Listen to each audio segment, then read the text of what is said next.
Oke, jadi kita akan belajar bersama-sama tentang carbon capture, utilization, dan storage. Di bagian saya akan lebih berfokus membahas tentang apa itu CCUS dan seperti apa nanti potensialnya di Indonesia.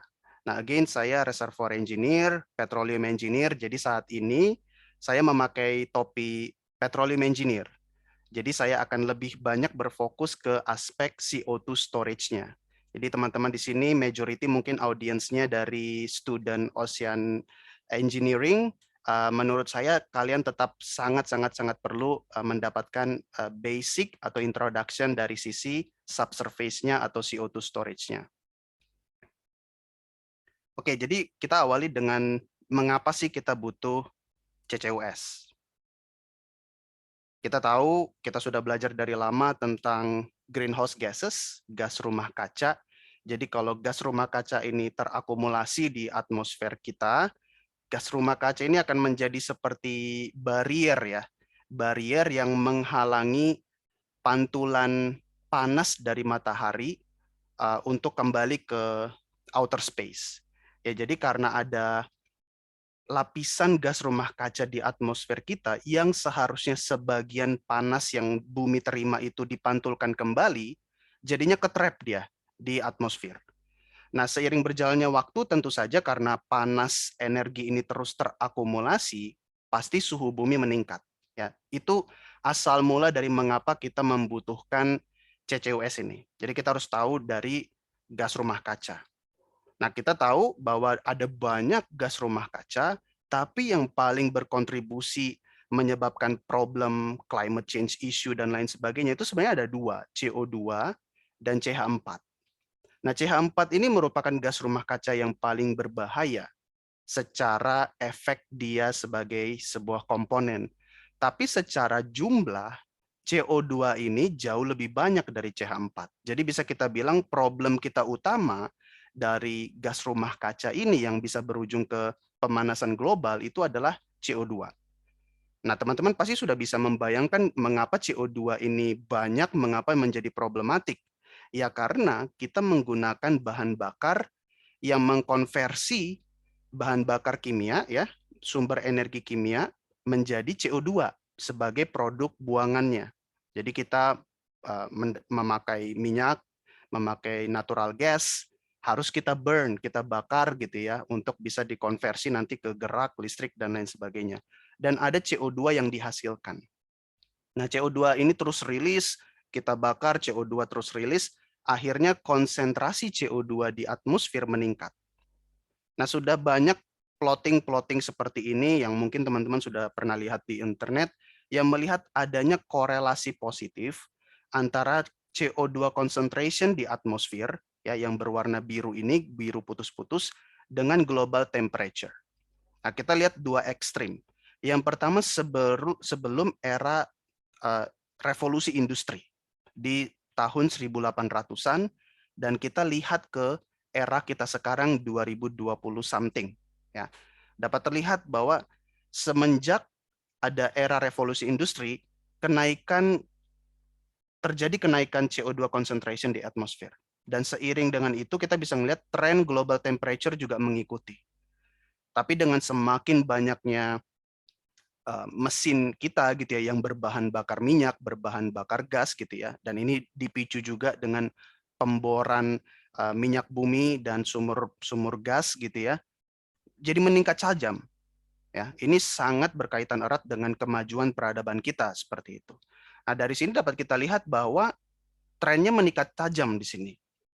Semakin cepat meningkat CO2 concentration di atmosfer, semakin cepat pula kenaikan temperatur global.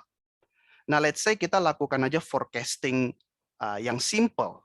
Misalnya kita lakukan linear forecasting ya, atau kalau kita breakdown profilnya dengan menggunakan equation simple ini, bahwa CO2 yang akan dilepaskan di atmosfer itu berbanding lurus dengan populasi, dikali GDP per populasi, dikali BTU, ya, energi yang digunakan per GDP, dikali CO2 yang dirilis per BTU, dikurangi CO2 yang mampu ditangkap oleh bumi.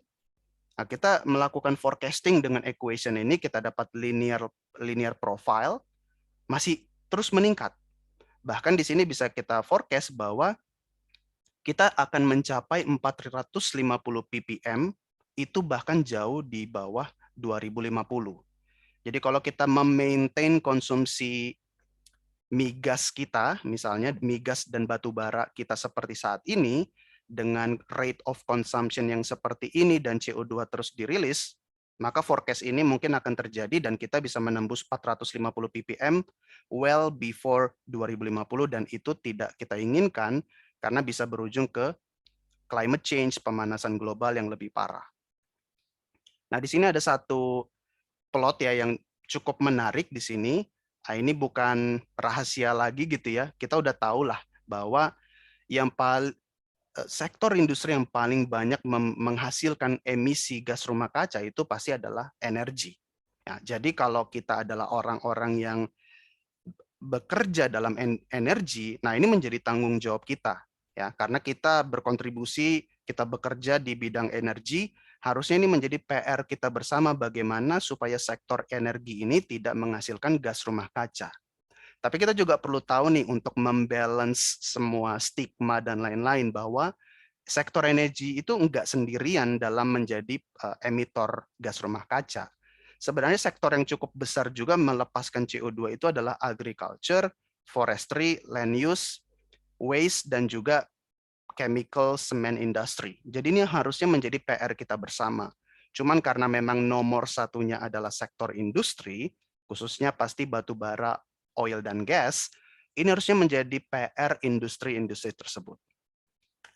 Nah, ada banyak ya forecasting seperti ini, ada banyak juga yang mengatakan bahwa kita akan meninggalkan oil and gas dan batu bara di tahun 2000 sekian. Tapi kalau saya pelajari, saya dengarkan dari banyak narasumber, sebenarnya yang paling realistis adalah yang mengatakan bahwa kita masih akan bergantung ke oil, gas, dan batu bara untuk waktu yang maybe cukup lama.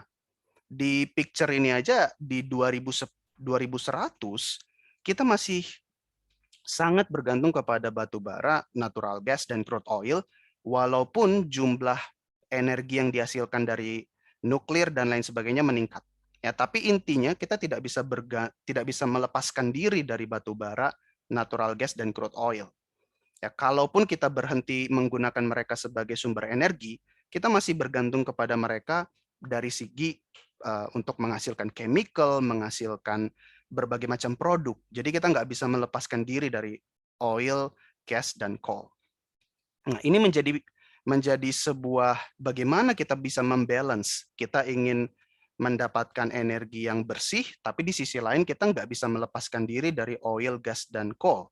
Nah, menjembatani dua hal ini harus ada yang namanya yang kita pelajari sekarang, yaitu CCUS, Carbon Capture Utilization dan Storage.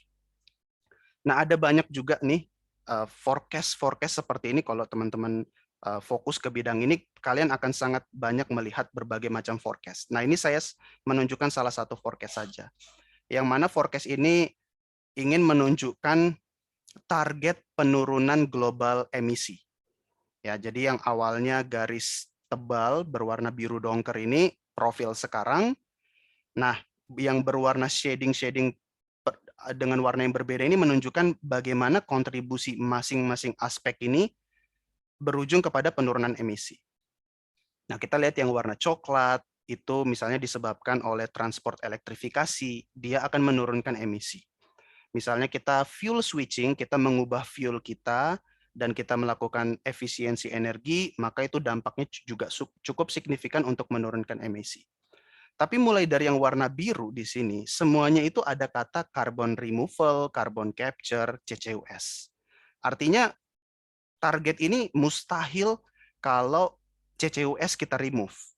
Ya, jadi CCUS ya, in conclusion CCUS itu sangat dibutuhkan untuk kita mencapai penurunan emisi yang kita targetkan supaya kenaikan temperatur itu dijaga di bawah 1,5 derajat Celcius, yaitu yang ditargetkan dalam Paris Agreement. Jangan sampai kenaikan temperatur global itu menembus 1,5 derajat Celcius. Nah, jadi CCUS ini menjadi part yang sangat integrated, yang sangat harus masuk dalam semua strategi kita berikutnya. Nah, jadi kita udah tahu mengapa kita membutuhkan CCUS. Sekarang sedikit dibuka seperti apa sih sebenarnya CCUS itu, atau CCUS in a nutshell. Nah, simpelnya seperti ini, CCUS, carbon capture, U-nya utilization atau use, dan S-nya itu storage. Jadi berawal dari karbon, kita punya karbon, itu kita capture dengan berbagai macam proses yang kita punya, teknologi yang kita punya. Setelah kita tangkap capture itu, ini bukan end of story gitu ya. Kita harus transport si karbon atau CO2 yang kita punya itu, kita harus transport to somewhere. Ya, ada beberapa metode kita bisa melakukan transportasinya, misalnya dari pipa, tangki, di kapal, dan lain sebagainya. Nah, kita bisa mendistribusi, mentransportasi CO2 ini untuk dipakai, dikonversi gitu ya menjadi sebuah produk bernilai jual. Ya, itu kita masuk ke cabangnya use atau utilization. Tapi ada juga yang bisa kita simpan aja ke dalam storage. Ya, ada geological storage atau ocean storage, tapi intinya kita store. Kita simpan si CO2 itu dan berharap tidak ada terjadi kebocoran. Jadi simply put, itu seperti ini skema dari CCUS. Capture, we transport, some we use, kita pakai beberapa, dan some we store. Nah, CCUS value chain ini cukup besar ya. Jadi CCUS ini sebenarnya bukan, dia berpotensi untuk memiliki value economical yang cukup, ya potensial yang bisa cukup besar, asalkan kita bisa menghandle-nya gitu ya. Jadi value chain-nya dimulai dari source-nya, penghasil CO2 source-nya ini apa aja, industri oil and gas, chemical, heavy industry, semen, dan lain sebagainya. Kemudian ada layer berikutnya itu proses separation dan capture dari CO2-nya, seperti tadi yang saya sudah sampaikan, kemudian transport, dan sebagian bisa di utilization, sebagian bisa di store. Utilization-nya ada banyak, misalnya kita gunakan untuk dikonversi menjadi chemical, seperti metanol, seperti etanol, kemudian bisa juga dipakai untuk pembuatan polimer, seperti plastik, atau juga untuk pembuatan building material, seperti konkrit, kemudian ada agregat, dan juga bisa dipakai untuk pembuatan karbonat dalam proses mineralization.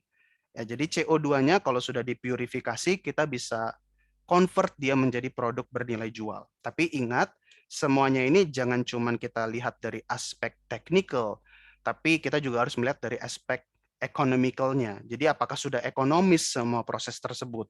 Harapannya bisa dibuat ekonomis ya, seperti itu. Nah, kemudian, oke sebentar.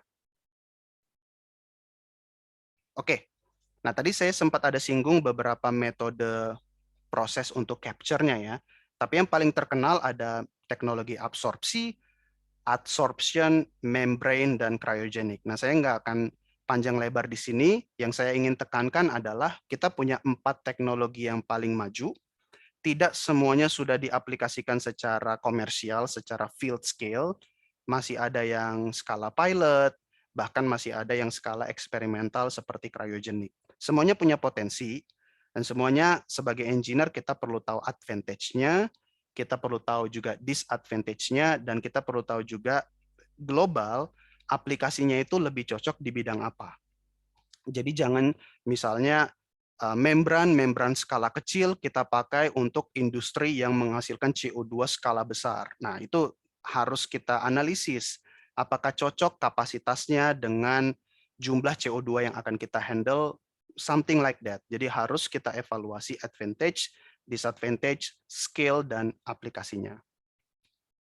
Nah, kemudian CO2 transport seperti yang tadi saya singgung, setelah CO2-nya ini di-capture, ya, setelah dipurifikasi, harus kita transportasikan, kita pindahkan CO2 tersebut. Nah, metodenya ada beberapa.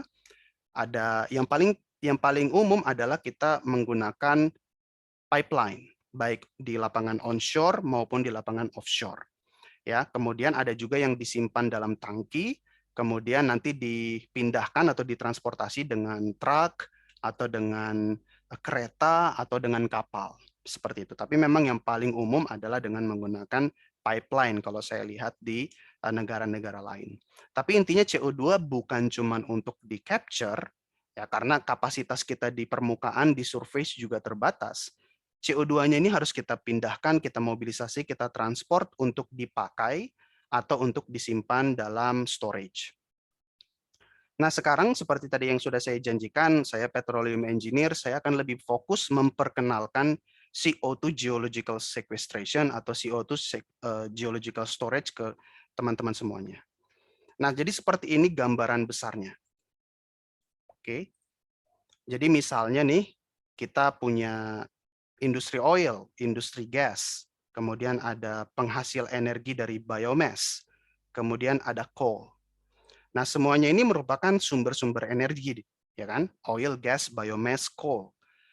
Dideliverlah mereka, ya, long story short, untuk electricity generation, ya. Nah, kita tahu tadi seperti yang saya singgung di awal bahwa basis kita mengubah energi ini semuanya ini masih energi potensial, ya, yang terkandung dalam masing-masing oil, biomass, dan coal.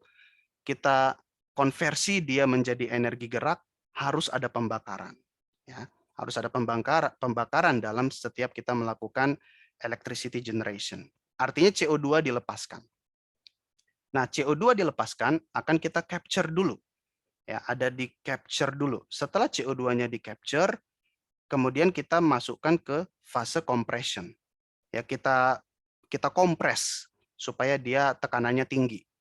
Ya, setelah dia tekanannya tinggi, baru kita bisa deliver, kita transport dia ke pemakainya. Misalnya ada yang dipakai untuk mineral carbonation, ada yang dipakai untuk berbagai industrial use, dan ada yang kita simpan dalam geological storage. Nah, misalnya ada beberapa nih geological storage. Nanti saya akan singgung lagi di bagian belakang. Ada di onshore storage, ada yang di offshore field, dan ada juga di sini yang kita simpan misalnya di aquifer, sembari kita juga simultaneously produce oil atau gasnya. Jadi gambaran besarnya dari CO2 geological storage itu adalah sebagian CO2 yang sudah kita transport dan kompres, itu kita simpan ke dalam reservoir atau geological storage. Nah, kita perlu tahu bahwa ketika kita memilih untuk menyimpan dalam geological storage, maka fase CO2 yang paling kita prefer itu adalah fase supercritical. Ya, ada beberapa hal yang membuat supercritical phase ini menjadi preferable. Misalnya dia viskositasnya rendah. Jadi ketika kita transport dia lebih gampang lah kita deliver gitu ya, kita transport. Tapi dari perspektif CO2 storage, dengan kita menyimpan dalam supercritical phase ya, kita bisa menyimpan lebih banyak CO2 secara massa untuk volume yang sama. Ya, karena inilah ciri-ciri dari fase yang high density ya. Jadi volumenya kecil tapi kita bisa menyimpan banyak, bisa menyimpan amount atau massnya itu banyak. Makanya kita prefer kita kompres dia sampai ke fase supercritical. Nah, biasanya supercritical itu bisa kita capai pada 31 sedikit lebih derajat Celcius pada tekanan 73 atmosfer atau kalau unit field-nya 84 Fahrenheit 1050-an PSI. Nah, di sini ditunjukkan diagram fase baik dari grafik pressure and temperature ya. Di sini di bagian yang saya fokuskan di sini ini adalah CO2 fase vapor atau fase gas. Kemudian di kiri ketika tekanan tinggi, temperatur dingin, ini CO2 fase solid. Nah, yang kita interest adalah CO2 fase supercritical atau CO2 fase liquid. Nah, ini kalau kurva PT, kita juga terkadang dalam simulasi kita pakai grafik 3 dimensi seperti ini, temperature, pressure, dan density. Intinya kita ingin supaya CO2 ketika dikompres dan ditransport dan masuk ke dalam reservoir itu dalam fase yang high density, baik CO2 supercritical maupun liquid. Nah, kurang lebih ya introduction-nya, storage, geological storage itu skemanya seperti ini. Jadi mirip sekali sebenarnya dengan oil and gas reservoir. Kita perlu apa yang namanya caprock, ya, tudungnya, supaya CO2-nya tidak bisa lepas kembali ke permukaan. Ya, caprock ini harus sangat rapat dan kalau bisa tebal supaya dia jadi barrier CO2-nya nggak bisa kembali lagi lepas ke atas. Kemudian kita butuh medium yang kita sebut sebagai reservoir.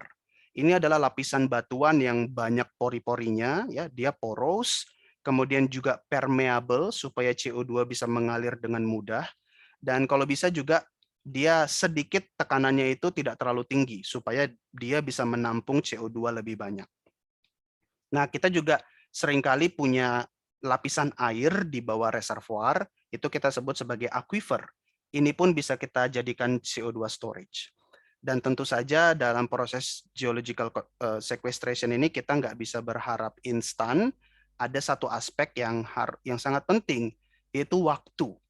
Nah, waktu ini cukup panjang supaya kita mengallow terjadinya precipitation, mineralization yang akan lebih jauh menangkap CO2 ini permanen di dalam storage. Nah, jadi seperti ini simpelnya seperti apa storage kompleks itu. Nah, ada banyak seperti tadi yang saya sampaikan, ada banyak CO2 geological sequestration. Ada yang kita simpan di aquifer. Ya, jadi CO2-nya diinjek dan disimpan dalam lapisan air di dalam subsurface, di aquifer di lapisan air. Ada juga yang kita injek, kita simpan di dalam lapangan minyak dan lapangan gas yang sudah deplete atau yang produksinya bisa dibilang sudah habis. Ya, sudah habis, tekanannya sudah rendah, sudah tidak terlalu produktif, kita konversi dia menjadi CO2 storage. Jadi bisa juga kita simpan di situ. Nah, ada juga yang kita simpan dalam salt water storage. Ya, jadi di laut kita menyimpannya. Ada juga yang kita gabungkan dengan enhanced oil atau enhanced gas recovery. Misalnya di sini. Jadi berbeda dengan lapangan gas dan lapangan minyak yang sudah tadi saya bilang dalam tanda petik habis, kalau kita gabungkan dengan enhanced oil recovery, enhanced gas recovery, ini berarti dia simultan. Di satu sisi kita injek CO2, tapi di sisi lain kita masih produksi minyak dan produksi gasnya juga. Kemudian kita juga bisa menggunakan lapisan coal bed. Ya, coal bed methane kita bisa simpan juga CO2 kita di situ, dan kita juga bisa melakukan simultan produksi untuk meningkatkan produksi coal bed methane. Nah, kemudian ada juga yang namanya BECCS. Ini CCS Carbon Capture Storage yang digabung dengan bioenergi, dan ada juga DACCS, ini kalau CCS-nya digabung dengan Direct Air Capture. Ya, jadi ada banyak sekali metode kita menangkap dan menyimpan CO2 storage ini, dan kita harus evaluasi satu persatu. Nah, tadi saya sempat menyinggung tentang CO2 enhanced oil recovery. Jadi CO2 storage yang juga digabung dengan enhanced oil recovery. Nah, skemanya seperti ini. Jadi kita punya sumur injektor, kita injek CO2-nya ke sini. Nah, di sisi lain kita punya sumur produksi, sumur migas. Nah, di dalam reservoir akan terbentuk zonasi seperti ini. Ya, jadi ada dry water-nya, kita mix dia dengan water, kemudian ada CO2, water, CO2 juga, dan ada zona miscible dan oil bank. Ini oil bank ini adalah lapisan oil yang didorong oleh CO2 kita. Nah, kalau kita zoom in ke dalam zona miscible ini, di sini kita lihat mekanismenya. Pertama, CO2 itu akan bertemu dengan oil. Ya, CO2 injected CO2 encounter strap oil. Dia bertemu dengan oil. Kemudian karena tekanannya cukup, CO2 dan oil ini akan mix, akan bercampur. Nah, karena sekarang oil bercampur dengan CO2 ya, maka oil itu akan ekspansi, dan karena dia ekspansi, dia keluar dari pori-pori yang sebelumnya memerangkap oil tersebut. Ya, jadi oil akan expand dan move towards producing well. Jadi oil keluar dari pori-pori karena dia sudah ekspansi, dia menggembung seperti itu, dan dia akan jadi lebih mudah mengalir ke sumur produksi. Nah, ini CO2 EOR ini teknologi yang proven ya, khususnya di Amerika sana, yang memang sudah banyak literaturnya menunjukkan bahwa CO2 EOR ini proven. Nah, ini seperti ini ilustrasi grafik produksinya. Jadi kita pertama fokus ke garis hijau, ini produksi oil. Di 83 ya, di tahun 83 kita lihat produksinya sudah decline turun. Kalau tidak ada CO2 EOR, kita bisa forecast produksinya terus ngedrop seperti ini. Tapi kemudian di sekitar setelah Januari 83 dilakukan CO2 Enhanced Oil Recovery, produksinya melandai seperti ini. Dan zona yang diarsir berwarna hijau ini berarti menunjukkan kumulatif oil gain yang kita dapatkan akibat kita melakukan enhanced oil recovery dengan CO2. Jadi CO2 EOR ini merupakan salah satu metode yang cukup proven secara global, merupakan salah satu bentuk CO2 utilization ya, CCU, CO2 untuk EOR. Nah, kalau kita berfokus ke storage-nya saja, kita pasti butuh kepastian. Ya, kita butuh yakin nih CO2 saya benar nggak kalau saya simpan ke dalam reservoir, ke dalam storage, benar nggak dia stay di situ? Atau jangan-jangan dia akan bocor to somewhere. Nah, kita harus pelajari dulu beberapa mekanisme trappingnya. Yang pertama adalah structural dan stratigraphic trapping. Jadi ketika CO2 diinjek, disimpan ke dalam storage, ada barrier-barrier yang di sini berwarna abu-abu, yang sangat rapat, sangat tight, dan cukup tebal, sehingga CO2-nya ini tidak bisa tembus, tidak bisa rilis ke atas. Seperti itu. Jadi dia terperangkap di sini. Ada juga perangkap yang berupa patahan. Sama gitu ya. Jadi di sini ada fault, ada patahan, tapi dia impermeable, CO2-nya ketrap di sini. Nah, ini CO2-nya akan stay di situ selama si caprock atau fault ini betul-betul integritinya bisa terjaga, tidak ada keretakan dan lain sebagainya. Tapi ini saja tidak cukup. Ada juga yang bernama residual trapping. Nah, jadi residual trapping ini memanfaatkan pori-pori di dalam batuan. Jadi ketika CO2-nya kita injek dan CO2 kita sebut CO2 plum ya, CO2 yang mengalir di dalam reservoir, seiring dia berjalan di dalam media berpori, pasti ada gelembung-gelembung bubble yang ketinggalan di dalam pori-pori di sini. Nah, dia ketika dia ketinggalan, terputus dari CO2 continue-nya, ya dia stay di sini. Dan di sini kita sebut dia residual trap CO2. Dia terperangkap akibat capillary pressure dari pori-pori ini. Dan dia bisa kita bisa katakan dia permanently trap di dalam pori-pori tersebut. Nah, ini menambah kepastian kita lagi bahwa CO2 setelah kita injek pasti ada yang akan stay di dalam subsurface storage kita. Ini namanya trapping yang kedua, residual trapping. Ada yang namanya juga solubility trapping. Jadi solubility trapping ini adalah ketika CO2 ini bertemu dengan air di dalam formasi, air di dalam reservoir, dia pasti akan mengalami reaksi kimia.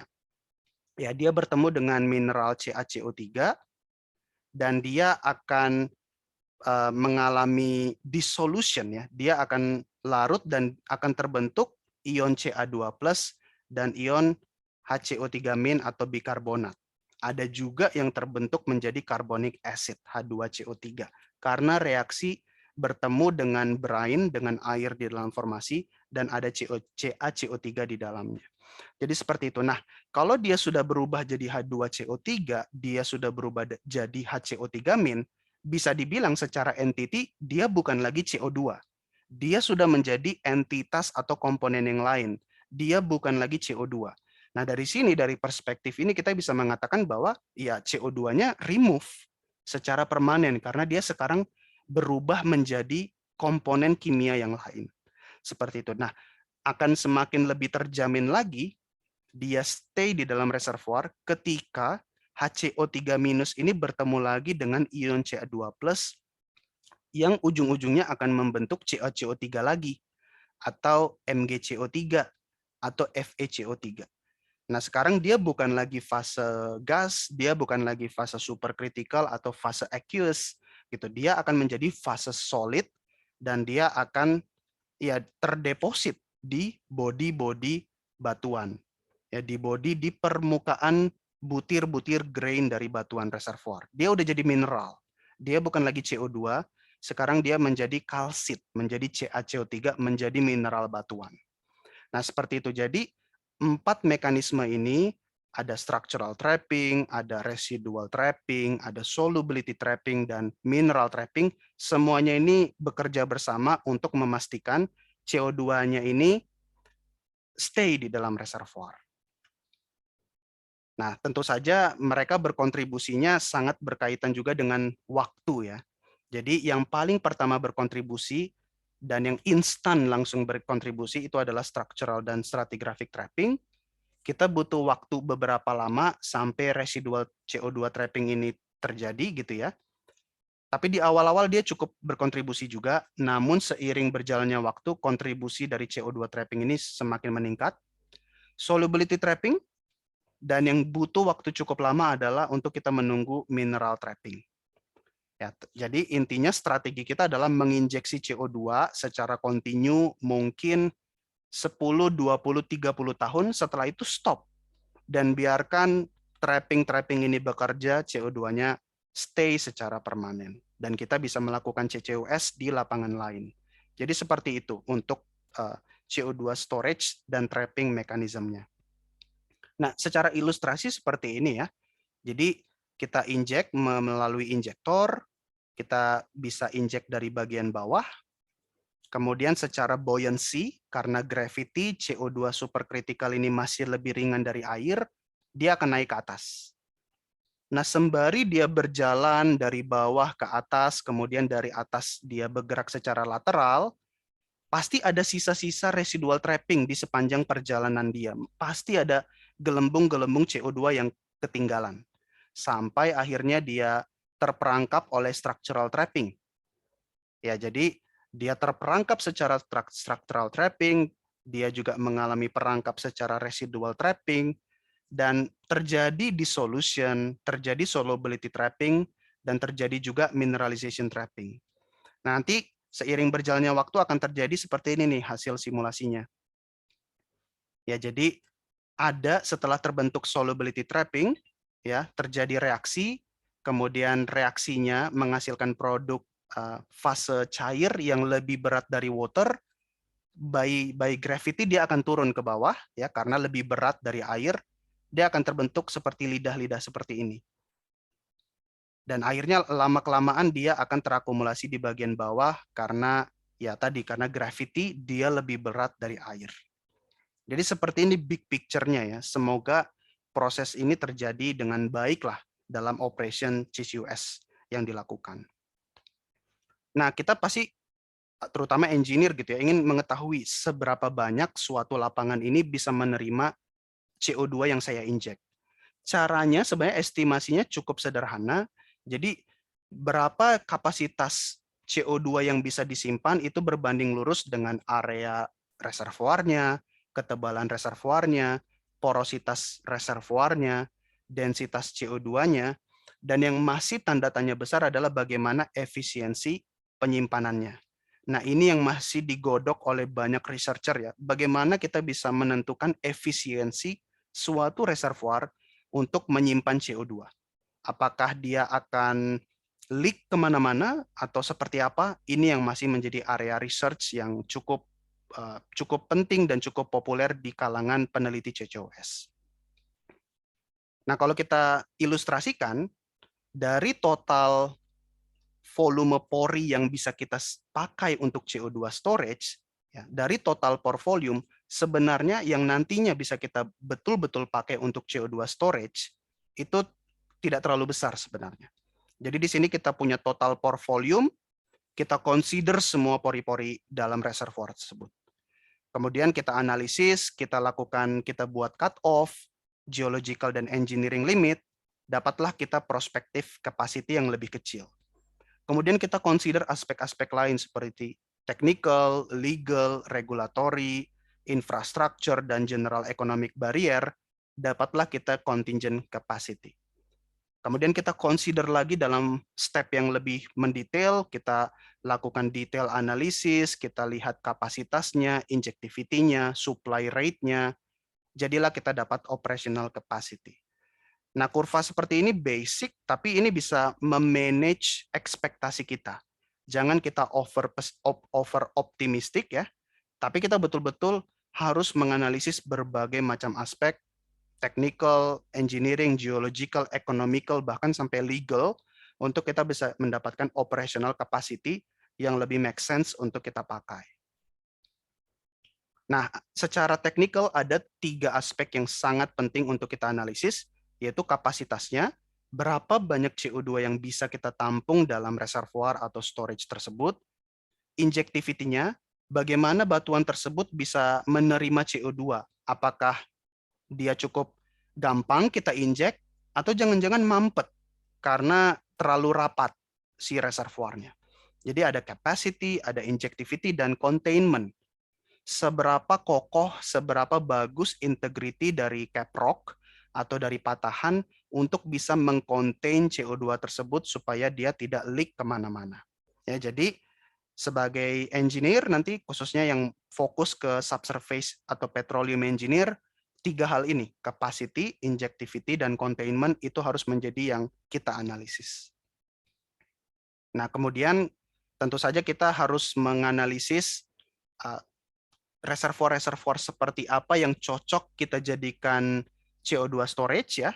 Di sini ada beberapa aspek yang kita lihat, misalnya pada kedalaman berapa, ketebalan yang paling bagus, misalnya sebaiknya reservoirnya di atas 50 meter tebalnya, porositasnya lebih besar dari 20%, permeability-nya lebih besar dari 300 milidarsi, salinity-nya di atas 100 gram per liter, sebaiknya tidak ada patahan, dan cap rock-nya kalau bisa tebal, lebih besar dari 100 meter lebih baik, dan juga aspek capillary entry pressure-nya. Nah, semuanya ini harus kita analisis ya, supaya memastikan betul-betul apakah cocok reservoir tersebut dengan kriteria yang kita sudah cetuskan di awal.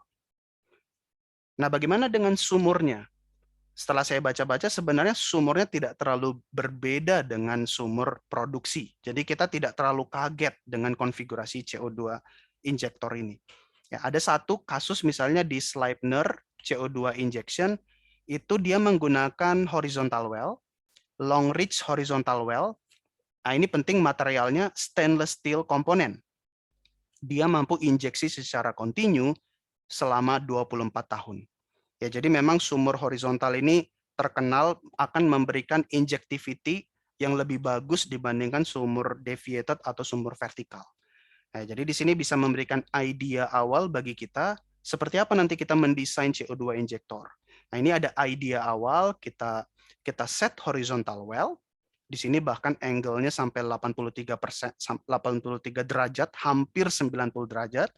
Kemudian dia memperforasi cukup panjang juga, 38 meter, dan materialnya adalah high chromium, 25% chrome, stainless steel, dengan 7 inci injection tubing, dan expose section-nya ada 95/8 inch casing.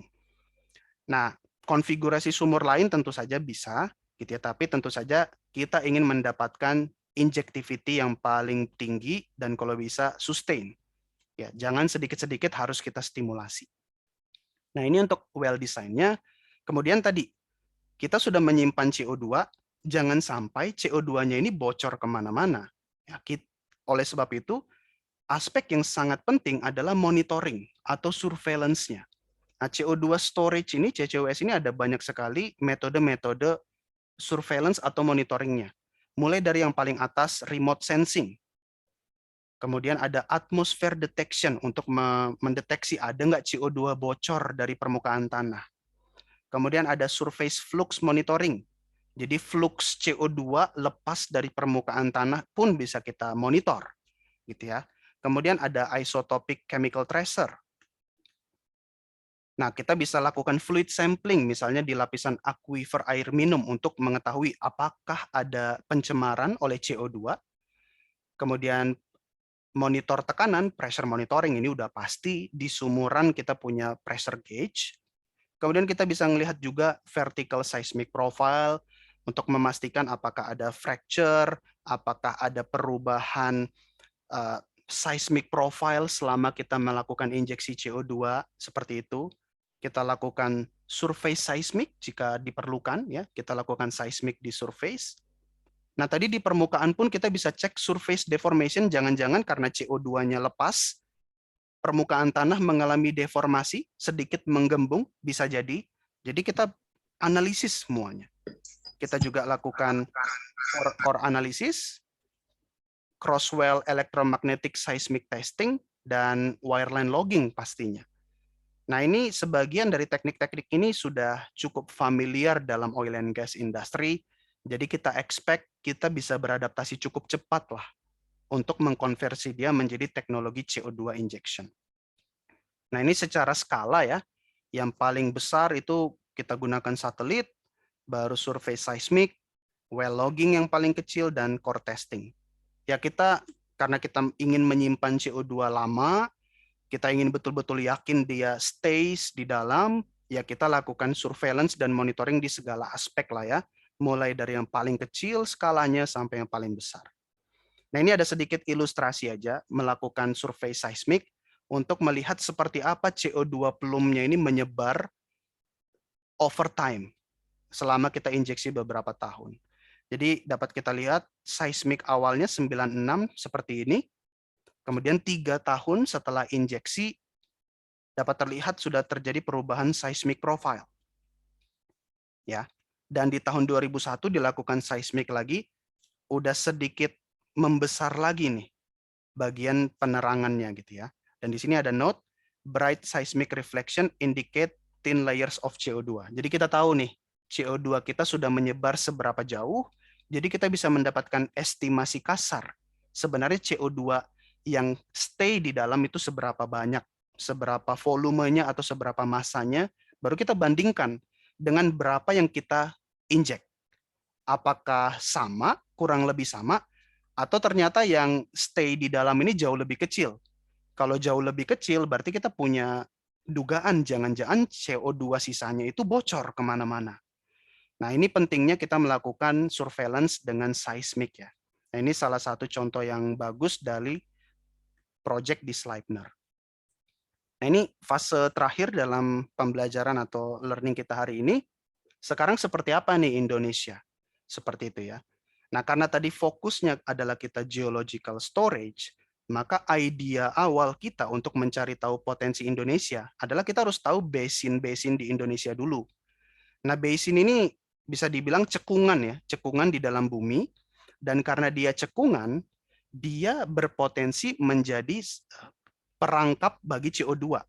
Seperti tadi kita bisa melihat ilustrasinya di structural trapping. Nah, kalau dia ada cekungan, ada potensi dia menjadi perangkap yang bagus. Apalagi kalau nanti ada caprocknya di atasnya. Nah, masalah basin Indonesia ada berapa banyak dan ada di mana-mana, ini udah lama kita punya datanya. Nah, ini ada salah satu ilustrasinya. Jadi ada pendataan basin dengan oil production. Basin yang punya discovery hidrokarbon, tapi mungkin belum diproduksi. Basin yang menunjukkan adanya indikasi hidrokarbon. Atau basin-basin yang tidak punya hidrokarbon. Nah, awalnya kita menganggap basin-basin yang ungu ini jelek, nggak ada gunanya, karena nggak ada hidrokarbon. Tapi sekarang kita tahu, kita bisa jadikan dia sebagai CO2 storage. Yang awalnya kita anggap jelek dan tidak berguna, sekarang dia bisa kita gunakan. Dan ada juga basin-basin yang masih belum dieksplorasi.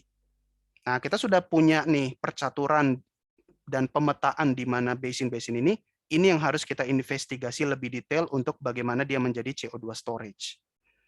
Nah, ada beberapa juga pendataan bagian-bagian mana khususnya oil industry yang paling banyak menghasilkan CO2. Misalnya ada di Kuala Langsa, Alur Siwah, kemudian di lapangan di Sumatera Selatan, East Natuna, Senoro Matindok, dan Tangguh. Nah, ini kita tahu nih, melepaskan CO2 yang cukup tinggi. Nah, mereka menjadi potensial site, potensial CO2 storage yang bisa kita integrasikan dengan CCUS. Nah, ada beberapa studi yang sudah dilakukan ya. Di sini data yang saya punya, misalnya CO2 EOR untuk lapangan Sukowati, dilakukan oleh Pertamina EP dengan target 15 juta CO2, 15 juta ton CO2 untuk injeksi 25 tahun, CO2 untuk enhanced gas recovery di lapangan Gundih. Ini studi kolaborasi ITB dengan Jepang untuk target 3 juta ton CO2 selama 10 tahun injeksi, dan juga ditangguh 30 juta ton CO2 untuk 10 tahun injeksi. Ya, kalau di total-total 48 juta ton CO2 yang kita targetkan untuk kita pelajari, kita dapatkan lessons learn-nya untuk pengembangan CO2 yang lebih lanjut. Di sisi lain di sini ada juga pemetaan depleted oil reservoir, depleted gas reservoir, aquifer-aquifernya di mana kita sudah punya datanya. Yuk langsung kita testing, kita drill, kita cek seperti apa. Oke, jadi overall seperti itu, khususnya untuk CO2 potensial di Indonesia, mungkin teman-teman presenter berikutnya bisa lebih mengklarifikasi seperti apa, tapi dari sisi yang sudah bisa saya sampaikan, kurang lebih seperti itu. Terima kasih teman-teman, saya kembalikan sesinya ke teman-teman MC. Terima kasih semuanya.